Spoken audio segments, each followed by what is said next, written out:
अस्सलाम वालेकुम व्यूअर्स, फेमकास्ट के फ्रेश एपिसोड के साथ मैं हूं आपका होस्ट आमिर शमीम।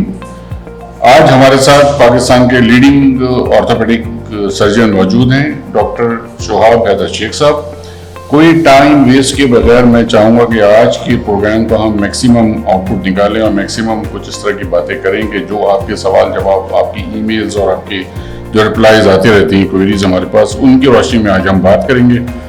वेलकम करते हैं डॉक्टर शोहाब साहब, शुक्रिया आपका आने का। बहुत शुक्रिया। Thank you for taking out time for us. कैसे हैं सर? ठीक है जी अल्हम्दुलिल्लाह। सर, आज अपॉर्चुनिटी मिली है आपसे मुलाकात की, आपके साथ प्रोग्राम रिकॉर्ड करने की। थोड़ा हमारे नाज़रीन को बताएं। मैं चाहूँगा आप ज़रा स्टार्ट करें अपनी पर्सनालिटी से कि आपने यहाँ तक आपकी जो लेवल है कैसे पहुँचे, आपका कैरियर डेवलपमेंट क्या हुई, कैसे, क्योंकि आपके लेवल के तो बहुत सारे लोग तो वर्ल्ड वाइड काम कर रहे हैं। Why you choose Pakistan, serving here, और ये सारा कुछ थोड़ा मोटिवेशन फैक्टर। बिस्मिल्लाहिर्रहमानिर्रहीम। अस्सलाम वालेकुम टू ऑल जितने भी सामीन हैं हमारे। जैसे आपने मेरा नाम बिल्कुल सही लिया, शोहाब हैदर शेख। मैं थोड़ा सा इंट्रोडक्शन अपना, जैसे आपने मुझसे मांगा है, अपने सामीन के लिए देता जाऊँ। I belong to not a very, जिस तरह आज मुझे लोग देखते हैं कि भाई कंसल्टेंट हैं, सर्जन हैं, FRCS हुआ है। I belong to mediocre family, जैसे पॉपुलेशन होती हैं यूजुअली। और हम सब भाई बहन माशाल्लाह प्रोफेशनल्स हैं, हार्ड एंड हमारी एफर्ट्स हैं ओवरऑल। सो मेरा बेसिक जो जितनी भी एजुकेशन है वो सरप्राइजिंगली सब सरकारी स्कूलों से है। जिस जनरेशन में हम बड़े हुए हैं वो सब वी हैव बीन टू, जिनको आज लोग हंसते हैं और कहते हैं नई रोशनी स्कूल। मैं सब सरकारी स्कूलों से पढ़ा हूँ। मेरी मैट्रिक की एजुकेशन हमारे जो कायद-ए-आज़म मोहम्मद अली जिन्ना का जो अल्मा मैटर है सिंध मदरसतुल इस्लाम, जो कि अब यूनिवर्सिटी बन गई है, मैंने अपनी मैट्रिक उसमें वहाँ से की थी। उसके बाद फिर I did my intermediate in pre medical from Adamjee government science college Karachi, and then I did my MBBS from Dow Medical College Karachi.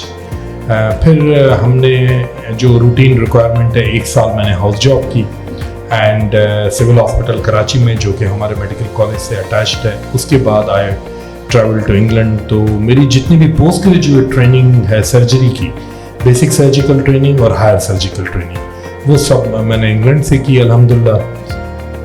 तो मैंने पहले मेंबरशिप की रॉयल कॉलेज ऑफ सर्जन्स, फिर हम लोग फेलोशिप करते हैं जिसको हायर सर्जिकल ट्रेनिंग कहते हैं, जो कि मैंने ट्रॉमा एंड ऑर्थोपेडिक्स में की। और उसके बाद आपका जो आखिरी सवाल का पोर्शन था कि व्हाई आई चूज पाकिस्तान। सो अल्हम्दुलिल्लाह I spent 15 years in England training and then working as a consultant and after doing the fellowships in lower limb। मैं lower limb specialist हूँ, knee and hip surgeon हूँ। इसके साथ साथ general orthopaedic के साथ मैं बहुत ज़्यादा रीजनरेटिव थेरेपीज करता हूँ, जो कि आजकल बहुत मॉडर्न है, जिसको हम PRPs और स्टेम सेल्स थेरेपीज करते हैं। तो why I choose Pakistan is because मैं जाने से यहाँ पहले ही पाकिस्तान से, जब मैं हायर एजुकेशन के लिए इंग्लैंड जा रहा था, तो ये नहीं कि मेरा वहाँ जाकर कोई इरादा चेंज हुआ। I always wanted to come back because ये मेरा मुल्क है and I always wanted to come and serve my motherland. और यही हमारे वालिदैन ने हमें सिखाया था। यही लकीली मुझे ऐसे ट्यूटर्स मिले जो हमें हमेशा कहते थे बेटा बाहर जाएं, पढ़ें, लिखें, स्किल हासिल करें and come back to your country. And that's what exactly I tell my children as well कि देखिए, अपने मुल्क जैसा कोई भी मुल्क नहीं है जहाँ हम फर्स्ट क्लास सिटीजन हैं, जहाँ हम जो है वो आज़ादी से काम कर सकते हैं, अपने पेशेंट्स को जो स्किल और ट्रेनिंग हम करके आए हैं बाहर। और यही हमें दीन भी सिखाता है। यही नबी करीम सल्लल्लाहु अलैहि वसल्लम की हदीस है कि आप जाएं, इल्म हासिल करें, स्किल हासिल करें। लेकिन इसका ये मतलब नहीं है कि लोग बस चले जाएं और फिर वापस ना आने का नाम ही ना लें या ना आए बिल्कुल भी। So I always wanted to come back and it is really fun to work in your own country, in your own motherland, and serve your own people. And here I earn respect as well, I earn money as well, and I'm enjoying as a first class citizen. बिल्कुल सही है sir, आपने बड़ी अच्छी बात की। इसको अभी देखा जाए सर, तो एक एलिमेंट जो है ये भी है कि अभी पिछले दिनों, बड़ी हमारी तो मीडिया में तो कोई से भी प्लेटफॉर्म हो, वो नेगेटिव चीज़ें ज़्यादा हाईलाइट करता है, और उसमें से एक दो चीज़ें जो मैं बड़ी मुझे जिस पे एज ए पेट्रियोटिक पाकिस्तानी जो दिल दुखता है देखते हुए, वो हम अक्सर जिक्र सुनते हैं ब्रेन ड्रेन का, और उसके अंदर जो टॉप प्रोफेशनल्स आते हैं वो आते हैं डॉक्टर्स, मेडिकल प्रोफेशनल। इसके मुतालिक आपका क्या, कितना सच है तो क्या? देखिए ये बात सही है कि ये हम भी अपने ज़माने से बचपन से सुनते हैं ब्रेन ड्रेन हो रहा है, ब्रेन ड्रेन हो रहा है, अल्लाह ना करे आज पाकिस्तान ख़त्म हो रहा है, आज ये हो रहा है। देखिए अल्लाह ताला ने इस मुल्क को कायम किया है, ये मुल्क इस्लाम के नाम पे ही कायम हुआ है, और इंशाअल्लाह ताला ये जब तक दुनिया है ये रहेगा। और ब्रेन ड्रेन मैं इस पर यकीन नहीं रखता बिल्कुल भी। देखिए 25 करोड़ की आबादी है लगभग हमारे इस मुल्क में, तो इसमें से अगर 8-10 लाख लोग चले भी गए तो अच्छा है, वो तो हमारे लिए एसेट्स भी हैं। जो हमारे बाहर ओवरसीज पाकिस्तानी बैठे हैं वो तो हमारे लिए बहुत बड़ा एसेट है एक हिसाब से। लेकिन व्हाट आई टेल देम कि what my suggestion to those younger generation is, जो कि अब बाहर जा रहे हैं और जाने की कर रहे हैं, which is very good, because हम भी इस उम्र में जब हम MBBS करके थे तो हमारा भी एम था कि भाई हम बाहर जाएं, इल्म सीखें, स्किल सीखें, जो कि हमने सीख लिया।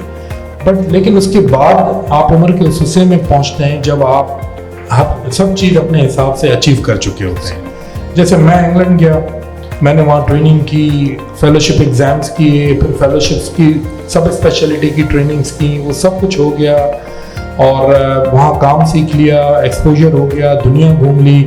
सो देन अब हमारे लिए पूरी दुनिया ओपन है। तो मैं इसीलिए अपने यंगर जनरेशन के जो बच्चे हैं उनको ये कहता हूँ, भाई आप ज़रूर जाएं, बट एक स्टेज लाइफ में ज़रूर आएगा जब आप ये महसूस करेंगे खुद ही कि हम जिस मकसद के लिए बाहर गए थे वो हमने अचीव कर लिया है। Then is the time to come back and serve your own country, and that's what I did, and that's what I suggest to not only to everybody but to even my own children as well. I tell them the same thing. So that is why I always say कि भाई being a patriotic citizen of this country, being a patriotic Pakistani, और ये हमारी जिम्मेदारी भी है, और ये दीन की तरफ से हमारे ऊपर फ़र्ज भी है, क्योंकि ये हमारा मदरलैंड है, और कोई भी मुल्क हमें अपनी माँ जैसा प्यार नहीं दे सकता जो हमें पाकिस्तान दे सकता है। तो सही सर, 100% एग्री विद यू बेहतरीन। अच्छा, बस coming to that specific subject, orthopaedic बड़ा टिपिकल सब्जेक्ट है और बड़े मसले मसाइल हैं ऑर्थोपेडिक्स। जब हम बात करते हैं तो बात जहन में आती है कि इट्स रिलेटेड बोन्स एंड सारा कुछ। तो थोड़ा सा बताएं सर, क्या ये कौन सा लाइफ स्टाइल बेहतर है, कौन से क्या करना चाहिए कि ऑर्थोपेडिक इश्यूज मिनिमाइज हों आपकी लाइफ में? जी, ये आपने बहुत ही अच्छा सवाल पूछा है, और ये काफ़ी, जब भी मैं भी किसी गैदरिंग वगैरह में भी जाता हूँ तो जनरली लोग जो जैसे जिस एज ग्रुप में अब हम हैं अबव 40 में, तो ये बोन्स एंड जॉइंट्स के इश्यूज आना शुरू हो जाते हैं। देखिए what I suggest to everybody is कि हेल्दी लाइफ स्टाइल में सिर्फ हेल्दी डाइट नहीं है, वो तो बिल्कुल है, वो तो आपको आपके फिजिशियंस हैं, आपके न्यूट्रिशनिस्ट हैं, आपके डाइटिशियन हैं, आपके घर में बड़े हैं, वो आपको बताएंगे कि भाई आप ये चीज़ें यूज़ करें, वो तो बिल्कुल एक नेचुरल हकीकत है। लेकिन जो लाइफ स्टाइल या जो पैटर्न है उसमें जो हम as a surgeon, orthopaedic surgeon, जो मैं पेशेंट्स को एडवाइस करता हूँ कि आप अपनी लाइफ में थोड़ा सा एक्सरसाइज का पोर्शन या वर्जिश का पोर्शन ज़रूर लाएं। इसमें ये ज़रूरी नहीं है कि यू बिकम एन एथलीट और यू बिकम ए स्पोर्ट्समैन और you go every day to the gym और आप 2-2 घंटे जिम करें, नहीं, दैट्स नॉट द जो रिक्वायर्ड मिनिमम ह्यूमन बॉडी के लिए एंड एडल्ट के लिए रिक्वायर्ड एक्सरसाइज है वो है 2.5 आवर्स पर वीक। सो ये मिनिमम है। अब इसमें जो एक्सरसाइज आपको पसंद है आप करें। Let's suppose somebody like to do walk, that's fine. Some people want to do swimming, some people want to do cycling, कुछ लोग स्पोर्ट्स खेलते हैं, badminton, cricket, football, so that all comes under वर्जिश और एक्सरसाइज। सो मिनिमम जो requirement है वो active life style की वही है कि 2.5 आवर्स आप एब्सोल्युटली और कोई काम नहीं, आप सिर्फ अपनी बॉडी को, अपने माइंड को टाइम दें, फ्रेश एयर लें और ये एक्सरसाइज करें। और उसमें ये हो सकता है कि आप may be half an hour 2 दिन करें, फिर 1 दिन छोड़ दें, फिर 45 मिनट्स, और उसमें किसी भी किस्म की एक्सरसाइज जो आपको पसंद हो अपने रूटीन के साथ साथ। तो ये मिनिमम है। उसके साथ साथ जैसे मैंने पहले कहा कि आप जो है वो हेल्दी ईटिंग हैबिट्स डालें। और उसमें जाहिर है कि जब आप एक्सरसाइज करेंगे, हेल्दी ईटिंग हैबिट्स होगी, तो जो एक मोस्ट दूसरा इम्पॉर्टेंट एलिमेंट है वो स्लीप पैटर्न है। सो अगेन मैं ये कहूँगा कि जो हमारा दीन भी कहता है कि early go to your bed early and rise early, और ये नेचुरल बायोलॉजिकल क्लॉक है जो आपके पूरे, जो मैं as a orthopaedic surgeon musculoskeletal system दिखता हूँ जिसमें मसल्स हैं, बोन्स हैं, लिगामेंट्स हैं, जॉइंट्स हैं और टेंडन्स हैं, ये आपके हेल्दी रहेंगे। और यही अल्लाह ताला ने निज़ाम बनाया है ह्यूमन बॉडी के लिए, और मैं अपने सब पेशेंट्स को एडवाइस करता हूँ कि आप इसको फॉलो करें। जब आप फॉलो करेंगे तो यू डोंट नीड एक्स्ट्रा, आपको कोई और एक्स्ट्रा चीज़ करने की ज़रूरत नहीं पड़ेगी इंशाल्लाह। तो सही, ये तो डॉक्टर साहब हमने बड़ा सिंपली बता दिया फॉर्मूला, जैसे 2.5 आवर पर वीक के हिसाब से तो हर कोई मेरे ख्याल से टाइम इतना स्पेयर कर सकता है जी। और फिर उससे ये भी होगा कि अगर आप ये कोई फिजिशियन एक अच्छा होता है तो वो भी आपको सजेस्ट कर सकता है जी, या किसी पर्टिकुलर ऑर्थोपेडिक सर्जन से ही नहीं। देखिए अब जो एक कॉमन, जैसे आपका कोई भी डॉक्टर है, फिजिशियन है, वो भी आपको यही लाइफ स्टाइल बताएंगे। वो आपको हो सकता है कोई सप्लीमेंट्स, कोई मल्टीविटामिन चीज़ें रेकमेंड करें, लेकिन what I always tell the people, देखिए हमारे जो मल्टीविटामिन्स हैं वो बोन्स और जॉइंट्स के लिए होते हैं, जिसमें हम लोगों को कैल्शियम सप्लीमेंट्स देते हैं, विटामिन डी देते हैं, कोलेजन देते हैं, because collagen is part of your, वो जो चिकनाई या कार्टिलेज होता है मसल्स में होता है, लिगामेंट्स में होता है, टेंडन्स में कोलेजन होता है, सो वी गिव। लेकिन मैं हमेशा पेशेंट से कहता हूँ कि don't take these things supplements randomly, कि हमारे पास पेशेंट्स आते हैं सालों से ले रहे हैं विटामिन डी, कैल्शियम, तो what I always suggest them कि अगर आप मेरे पास आए एज ए स्पेशलिस्ट, जाहिर है मेरे पास अगर कोई पेशेंट आता है तो उनको कोई ना कोई बोन या जॉइंट का इशू होता है, कोई पेन होता है, कोई जॉइंट्स में तकलीफ होती है, कोई लोग नमाज नीचे बैठ के नहीं पढ़ सकते, कुर्सी पे पढ़ते हैं, तो उस वक्त मैं आई डोंट गिव देम और and I don't suggest anyone कि आप जाके ओवर द काउंटर जाके अपनी मर्जी से दवाएं खरीद लें, कि वो सप्लीमेंट्स कहलाते हैं। Get them checked, vitamin D level check करवा लें, कैल्शियम का लेवल चेक करवा लें, 2 घंटे में रिजल्ट आ जाता है। 500 से 600 रुपए का टेस्ट है, किसी भी लैब में हो जाएगा, आपको एक लेवल पता चल जाएगी कि भाई मेरी बॉडी में वाकई विटामिन डी की कमी है, या ये दर्द मुझे किसी और वजह से है, या कैल्शियम की कमी है, या दर्द मुझे किसी और वजह से है। तो आप अपने फिजिशियन से या ऑर्थोपेडिक सर्जन से कंसल्ट करें और उस हिसाब से आप अपना लाइफ स्टाइल भी मैनेज करें, सप्लीमेंट्स भी लें, हेल्दी डाइट भी खाएं, एक्सरसाइज भी शामिल करें। तो उसमें ये होगा कि आपकी जितनी भी ट्रीटमेंट है वो एक अकाउंटेबल, यानी आपको पता होगा कि आप कितना अमाउंट क्या ले रहे हैं, क्योंकि डोजेस के मुख्तलिफ चीज़ें होती हैं, जैसे कुछ लोडिंग डोज होते हैं, कुछ मेंटेनेंस डोज होते हैं। So I always tell the patient कि जब वो लाइफ स्टाइल की बात करते हैं, इनके साथ साथ आप रैंडमली जाके ओवर द काउंटर दवाएं ना लें, चाहे वो भले मल्टीविटामिन है या सप्लीमेंट्स हैं, वो आप लेवल चेक करवा लें, आपको जो तकलीफ है उसके हिसाब से वो डॉक्टर आपको सजेस्ट कर देंगे। जी सर, अलमिया यही है जो जैसा आपने अभी जिक्र किया कि पेशेंट जो है ना, जब डॉक्टर के पास जब भी जा रहा था जब उसको कोई ऐसी तकलीफ होती है जो नाकाबिले बर्दाश्त सबसे बड़ी, तो वो तो ये ना, आप लाइफ स्टाइल की जो आपने बात की, मेरे ख्याल से हमें इस पर भी जोर देना चाहिए कि लाइफ स्टाइल शुरू से मेंटेन करना इसलिए ज़रूरी है कि आप उस एक्यूट पेन या एक्यूट किस्म की किसी जो इशू से आप ऑर्थोपेडिक के अंदर जो कन्वर्ट हो जाते हैं उससे बचे आप। जी बिल्कुल, क्या ख्याल है सर? ये आपकी बात बिल्कुल सही है। देखिए मैंने आपको शुरू में जैसे अपने सामीन को ये बात बताई थी कि I do lot of, apart from the orthopaedic work, I do lot of regenerative therapies.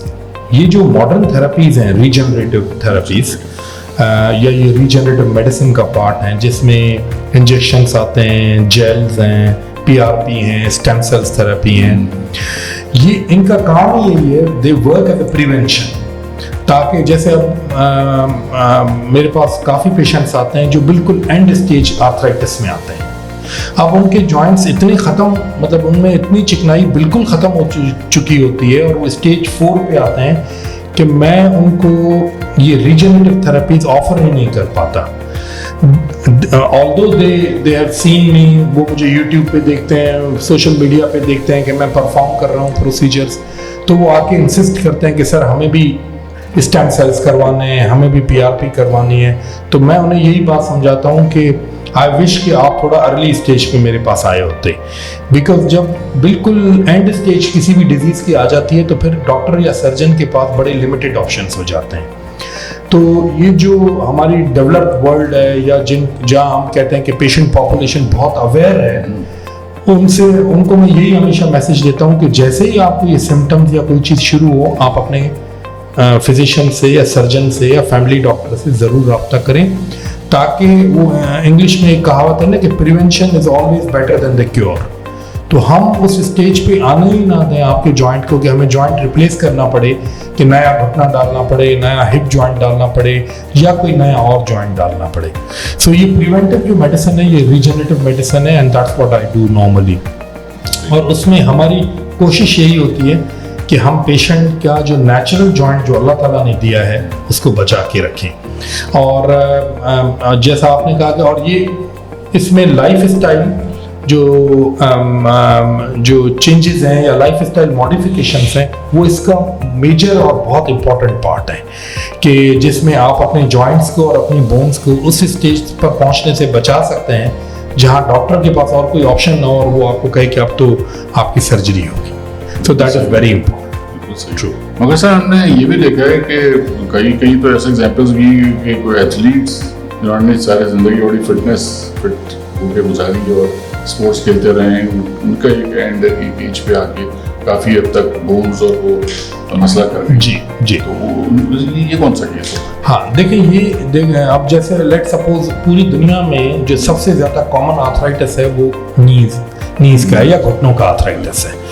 अब घुटनों का आर्थराइटिस बेसिकली यही है कि उसमें चिकनाई या कार्टिलेज जो है वो आपका घिस जाता है या ख़त्म हो जाता है।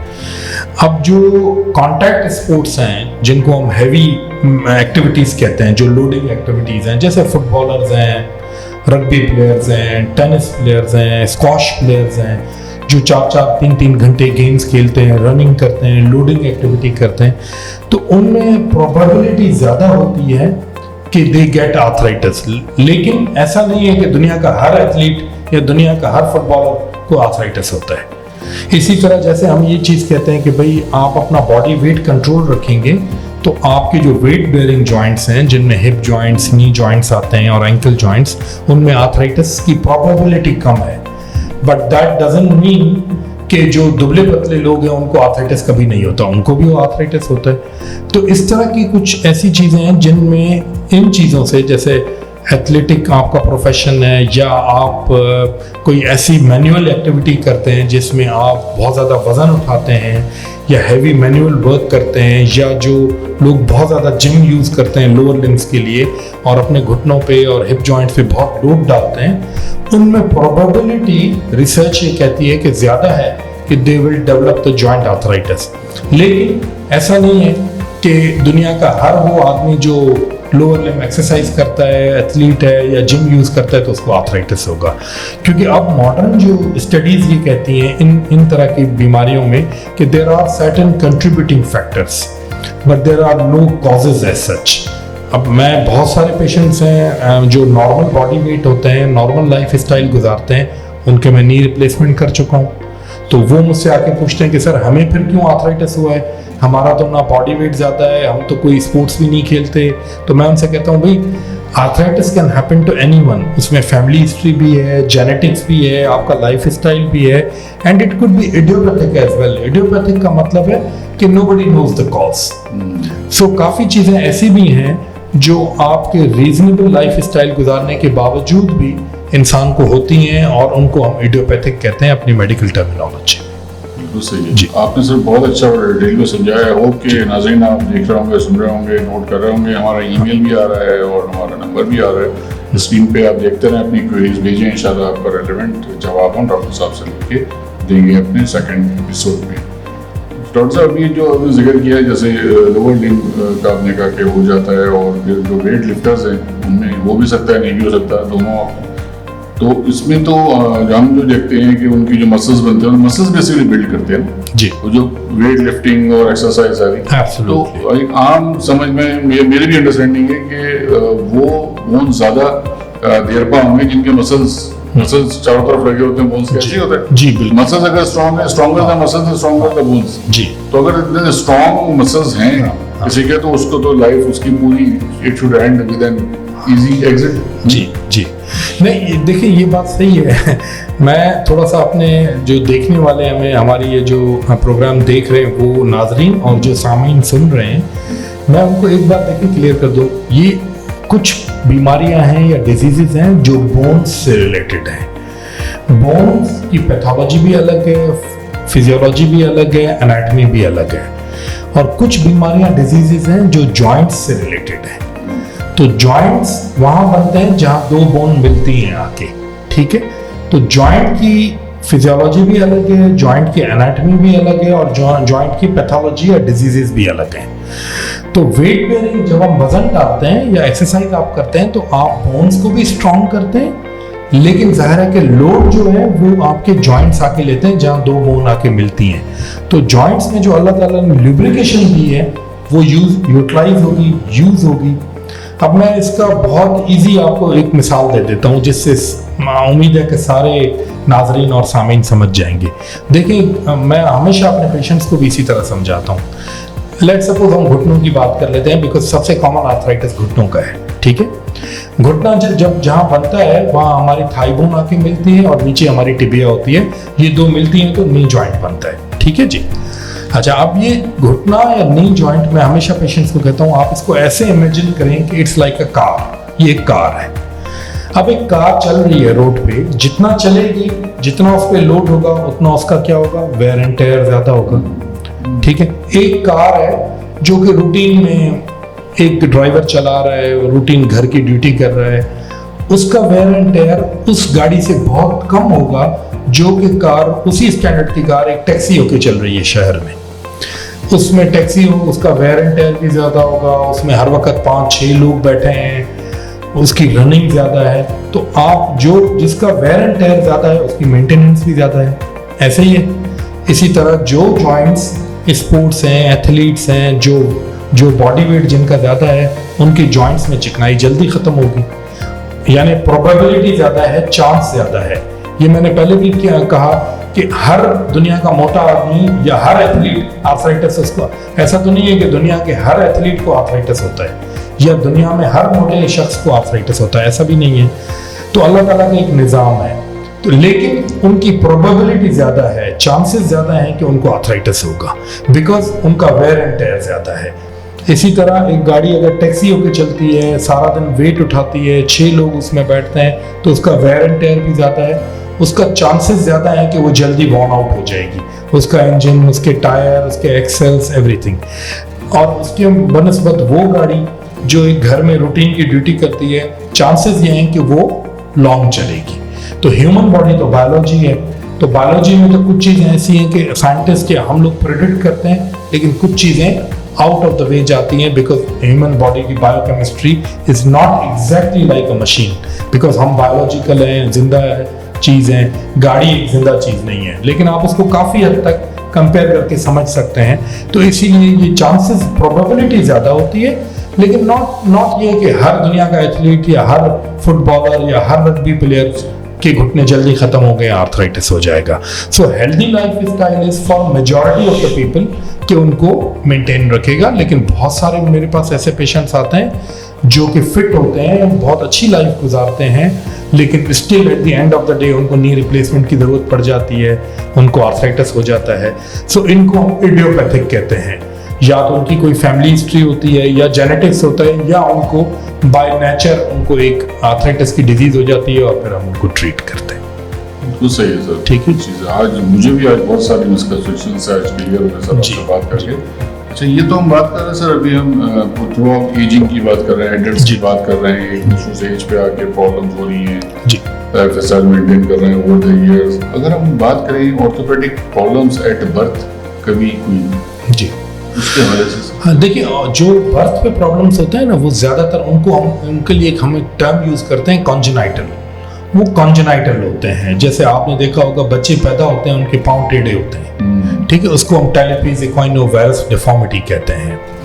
तो अब वो बाय बर्थ होते हैं। अब उसमें जेनेटिक्स का बड़ा रोल है, फैमिली हिस्ट्री का बड़ा रोल है, फिर कज़न मैरिजेस, फर्स्ट कज़न आपस में मैरिज हैं तो उसमें कॉमन है, किसी की एक की फैमिली में है तो चांसेस ज़्यादा हैं, तो there are some factors behind it.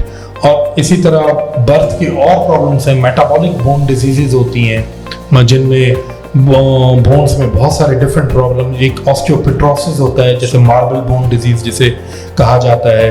फिर आप जैसे बड़े होते हैं तो पता चलता है भाई हार्मोनल इम्बैलेंस में फीमेल में एक सर्टेन एज के बाद ऑस्टियोपोरोसिस, हड्डियों का नरम और भुरभुरापन शुरू हो जाता है। सो ये बोन्स के प्रॉब्लम्स हैं। और ये जो बर्थ वाले प्रॉब्लम्स हैं बाय बर्थ, ये बहुत सारे जॉइंट्स के हो सकते हैं, नीज में होते हैं। आपने देखा होगा कि आप पेरेंट्स आके हमें कंप्लेन करते हैं बच्चा अभी पैदा हुआ है, कुछ अर्सा चलना शुरू हुआ है, खड़ा होना, तो टांगें टेढ़ी हैं। अब वो विटामिन डी डेफिशिएंसी की वजह से ऑस्टियोमलेशिया या रिकेट्स बच्चों में होता है, बड़े होते हैं तो उनमें ऑस्टियोमलेशिया होता है जिसको विटामिन डी डेफिशिएंसी कहा जाता है। कैल्शियम डेफिशिएंसी की वजह से बोन टेढ़ी होती हैं या वीक होती हैं। So there are lots of problems जो कि मेटाबॉलिक भी हो सकते हैं, जो कि कॉन्जेनाइटल फिजिकल डिफेक्ट्स भी हो सकते हैं, जैसे पाँव का टेढ़ा होना, हाथों का टेढ़ा होना। फिर कुछ प्रॉब्लम्स ऑर्थोपेडिक ऐसे होते हैं जैसे पैदा होते हुए बच्चा जैसे निकल रहा है तो उसमें कोई पुल आ गया तो उनको कोई नर्व पॉलिसीज होती हैं तो वो शोल्डर मूव नहीं कर सकते। मुख्तलिफ प्रॉब्लम्स ड्यूरिंग द बर्थ या after the birth immediately recognise होते हैं, डॉक्टर्स पहचानते हैं, फिर उनकी ट्रीटमेंट्स भी मौजूद हैं। और जितनी भी साइंस ने अब माशाल्लाह काफ़ी तरक्की कर ली है, उनको ट्रीट किया जाता है और काफ़ी हद तक उनमें करेक्शन की पॉसिबिलिटीज़ हैं। मतलब ये जो आप अभी चाइल्डहुड में या बिल्कुल एट बर्थ पे आप बता रहे हैं ये रेक्टिफाइड जी रिकवर। हाँ, इसमें भी अगेन हम जो कि रीजनरेटिव थेरेपी के सर्जन्स हैं तो मेरा फोकस हमेशा ये होता है कि we should go towards the early recognition of the disease, because आप अर्ली रिकग्नाइज करेंगे तो आप ट्रीटमेंट भी अच्छा है, लॉन्ग टर्म है और कॉम्प्लिकेशंस कम है। When patients come to us at the end stage of the disease तो फिर it is very difficult for any doctor और सर्जन कि उनको हम फुली करेक्ट कर सकें या उनको हम फुल ट्रीट कर सकें, दैट बिकम्स रियली हार्ड। सो मेरी जब भी पेरेंट्स से भी ये रिक्वेस्ट रहती है कि आप जब भी कोई हल्का सा भी अगर डिफेक्ट बच्चा चल रहा है, खड़ा हुआ है या अगर उनके माइलस्टोन्स डिलेड हैं, किसी भी वजह से वो क्रॉलिंग देर से कर रहा है या गर्दन उसने देर से पकड़ी है या ऐसी चीज़ें आपने नोट की हैं, so try to consult your local doctor or orthopedic surgeon at early stage ताकि हम डिजीज को या प्रॉब्लम को अर्ली आइडेंटिफाई करें और वो सीवियर होने से हम उसको बचा भी लें और फुली ट्रीट भी कर लें। बिल्कुल, so that is important। आपने सुना, आपने देखा नाज़रीन, सीवियर होने से पहले आपको कंसल्ट करना चाहिए अपने फिजिशियन से, आपको कंसल्ट करना चाहिए अपने डॉक्टर से, जिससे भी आप मुतमईन हों ताकि आपको जो है अर्ली ट्रीटमेंट लेके अपना कोई एक्यूट प्रॉब्लम से आप जो है ना बच सकें। डॉक्टर साहब, अभी जो हम ऑफ कैमरा बात कर रहे थे थोड़ा सा, आपने कुछ मॉडर्न टेक्निक्स जो आपकी हैं जी उसके बारे में बताएं, जो कन्वेंशनल मेथड से हटके जो आप आजकल ट्रीटमेंट कर रहे हैं। जी देखिए, इसमें अब तो साइंस ने बहुत ज़्यादा तरक्की कर ली है और मैं जब इंग्लैंड से कुछ साल पहले वापस आया था पाकिस्तान तो I brought some new technologies जो कि रीजनरेटिव थेरेपीज़ हैं for joints, tendon injuries, joints में जो आर्थराइटिस है उसके लिए, लिगामेंट इंजरीज उनके लिए, मसल टेयर्स के लिए, जिनमें PRPs हैं जिसको हम PRP platelet rich plasma therapy कहते हैं, जो कि हम पेशेंट के अपने ब्लड से बनाते हैं। सेंट्रीफ्यूज ब्लड को किया जाता है और उसमें से चिकनाई या जेल बनाई जाती है जो कि एक्चुअली पेशेंट का अपना प्लाज्मा होता है जो कि प्लेटलेट रिच होता है। ये आपने देखा होगा कि ये थेरेपीज प्लास्टिक सर्जन्स या हेयर ट्रांसप्लांट सर्जन्स भी यूज़ करते हैं। टेक्नोलॉजी का नाम सेम है लेकिन ऑफ कोर्स उनकी मशीन्स डिफरेंट है, उनकी कैलिब्रेशन डिफरेंट है, उनको अमाउंट डिफरेंट चाहिए होता है और तरीक़ाकार भी डिफरेंट होता है। फिर एक और मॉडर्न थेरेपी हम लाए हैं जिसको हम स्टेम सेल्स थेरेपीज कहते हैं। स्टेम सेल थेरेपी एक मिज़नोमर है, बेसिकली ये मेसेंकाइमल सेल्स होते हैं, ये भी जेल की तरह होते हैं और ये हम फैट से बनाते हैं पेशेंट के अपने लाइपोजेम या फैट से। और इसके दो फायदे हैं, इसमें थोड़ा सा पेशेंट का बॉडी वेट यानी फैट भी कम हो जाता है, एक्स्ट्रा फैट, और फैट तो आपको पता है, लकीली आजकल हमारे यहाँ मोटापा वैसे भी कॉमन है, तो फैट हमें बॉडी में हर जगह मिल जाता है। एब्डोमेन यानी पेट से, थाइस के एरिया से, बटक्स या हिप्स के एरिया से अच्छी क्वालिटी की हम फैट निकालते हैं और उसको हम एक स्पेशल किट में प्रिपेयर करके उसको, जिसको हम फैट ग्राफ्टिंग या नैनो फैट ग्राफ्टिंग कहते हैं, बिकॉज हम मैक्रो फैट लेते हैं उसको फिर माइक्रो और नैनो फैट में कन्वर्ट करके वो भी बेसिकली पेस्ट या जेल की फॉर्म में आ जाती है और वो हम इंजेक्ट करते हैं जॉइंट्स में भी आर्थराइटिस के लिए। उसको हम टेंडन और लिगामेंट इंजरीज और हीलिंग, उसकी कैपेसिटी बहुत अच्छी होती है। देखिए इसकी एक ब्यूटी ये है कि ये these are called biological treatments, यानी ये पेशेंट की अपनी बॉडी से हम चीज़ निकालते हैं, जैसे ब्लड निकाला उसमें से पीआरपी बनाई, या हमने फैट लिया या लिपिड्स लिए और उसमें से हमने स्टेम सेल्स बनाए, और जब हम इनको कंबाइन करते हैं तो हम उसको एम्प ट्रीटमेंट कहते हैं, एक्टिवेटेड मेसेनकाइमल पेरिसाइट प्लाज्मा, AMPP। तो ये सारे बायोलॉजिकल ट्रीटमेंट्स हैं। इनकी ब्यूटी और खूबसूरती ये है कि इनका कोई साइड इफेक्ट नहीं है, इनकी कोई कॉम्प्लिकेशन नहीं है, और ये लाइफ में पेशेंट चाहे तो 2 दफ़ा, 3 दफ़ा, 4 दफ़ा रिपीट करवा सकते हैं। इसमें ये ज़रूर हो सकता है कि कोई पेशेंट की एक्सपेक्टेशन हो कि ये ट्रीटमेंट करवाने के बाद उनका 100% पेन चला जाएगा, हो सकता है 100% पेन ना जाए, 85, 90%, 95% उनकी तकलीफ ख़त्म हो जाएगी, which is also very good result. लेकिन इसकी सबसे अच्छी बात जो मैं हमेशा अपने पेशेंट्स को बताता हूँ कि देखें इसमें कोई नर्व डैमेज नहीं है, इसमें कोई कॉम्प्लिकेशन नहीं है, इसमें कोई रिस्क फैक्टर इन्वॉल्व नहीं है, and these are very advance and minimally invasive techniques. इसमें कोई हम बड़े कट्स नहीं लगाते, कोई हम बड़े बड़े इंसिशंस नहीं देते हैं कि पेशेंट को वुंड्स का प्रॉब्लम हो, स्टिचेस का प्रॉब्लम हो। तो these are very successful and very advance cutting edge technologies. बेहतरीन सर, आपने बहुत डिटेल में और बड़े अच्छे तरीके से समझाया। आई होप के व्यूअर्स ने सुना होगा और समझने की कोशिश की होगी, क्योंकि बड़ा सोफिस्टिकेटेड टॉपिक है और सोफिस्टिकेशन कभी जो ना आदमी सुनता टॉपिक के बोर भी होता है। एंटरटेनमेंट का सेगमेंट है नहीं ना सर, जब हम बात करेंगे ऑर्थोपेडिक्स की, बोन्स की, बिल्कुल सर्जरी की, तो थोड़े से फिर सीरियस मोड में चला जाता है प्रोग्राम। तो जाते जाते एक नॉन सीरियस सवाल करना चाहता हूँ आपसे सर। ये बताइए कि आप टाइटैनिक का तो पता ही होगा आपको। जी, टाइटैनिक शिप पे आप जाने वाली हैं जी, आपके पास एक एक्स्ट्रा पास है जी, आपके पास ऑप्शन है सर जी, एक डॉक्टर है आपके पास, ठीक है सर, एक क्रिकेटर है आपके पास, और एक पाकिस्तान का कोई टॉप ड्रामा आर्टिस्ट जी। 3 में से आप किसको लेके जाएंगे? मैं तो डॉक्टर को लेके जाऊंगा साथ। सुन लिया आपने, डॉक्टर हमेशा डॉक्टर ही का साथ देगा और डॉक्टर को लेके जाएंगे। ये हम ऑफ कैमरा पूछेंगे कि वो डॉक्टर भी ऑर्थोपेडिक होगा, हड्डियों का माहिर होगा या नहीं। ये जानने के लिए किसके साथ गए थे, देखते रहिए फेमकास्ट।